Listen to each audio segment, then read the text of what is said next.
আসসালামু আলাইকুম। আমরা আজকে আসছি কিছু ইউরোপের ব্যাপারে কথা বলার জন্য।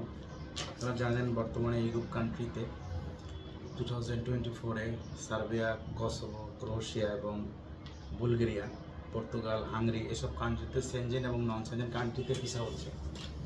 তো বাংলাদেশ থেকে অসংখ্য স্বপ্নচারিণী যারা ইউরোপ যেতে চান তারা বিভিন্ন পোর্টালে বিভিন্ন এজেন্সির কাছে পাসপোর্ট ফাইল জমা দিচ্ছেন।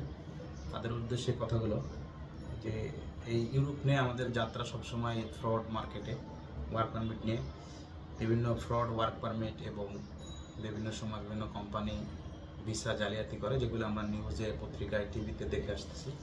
তো এই জন্য এগুলো আসলে বিভিন্ন ফেসবুকিং মার্কেটিং কোম্পানিগুলোর কাছে যারা বিভিন্নভাবেই প্রতারিত করে ক্লায়েন্টদেরকে, যারা প্রত্যন্ত ঢাকার বাইরে বিভিন্ন ডিস্ট্রিক্ট থেকে আসে, অনলাইনে ফেসবুকিং অ্যাড দেখে প্রলোভন একরকম।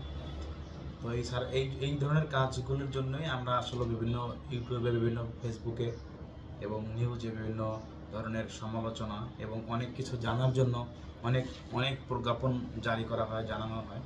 তো এই জন্য আমি তাদেরকে বলবো তারা যেন অবশ্যই সঠিকটা জেনে বুঝে বিভিন্ন এজেন্সির কাছে জমা দেয়। এবং আমাদের ফেসবুকে অনেকগুলি পেজ আছে, ক্রোয়েশিয়া, বুলগেরিয়া, সার্বিয়া, ওই পেজগুলোতে অনেক মেম্বার আছে, সেখানে ভালো ভালো এজেন্সি খুঁজে পাবেন। তো আপনারা কি করেন, সবাই বিভিন্ন জায়গায় পাসপোর্ট জমা দেওয়ার পরেই তারা বিভিন্ন প্রতিষ্ঠান খুঁজে। তো আমি তাদেরকে বলবো যে আগে আপনারা প্রতিষ্ঠান খুঁজে বের করুন, তারপরে জমা দেবেন। এটা হচ্ছে আমার ক্লায়েন্ট এবং আমার শুভাকাঙ্ক্ষী ইউরোপ প্রত্যাশীদের জন্য এটা হচ্ছে আমাদের একটা বার্তা তাদের জন্য, যে অবশ্যই জেনে বুঝে শুনে তারপরে অবশ্যই বিশ্বাস করতে হয়। জেনে বুঝে কাজ করার জন্য সবাইকে আমি অনুরোধ করতেছি। ঠিক আছে, সবচেয়ে সবার শুভেচ্ছা কামনা করি সবার জন্য। Thank you.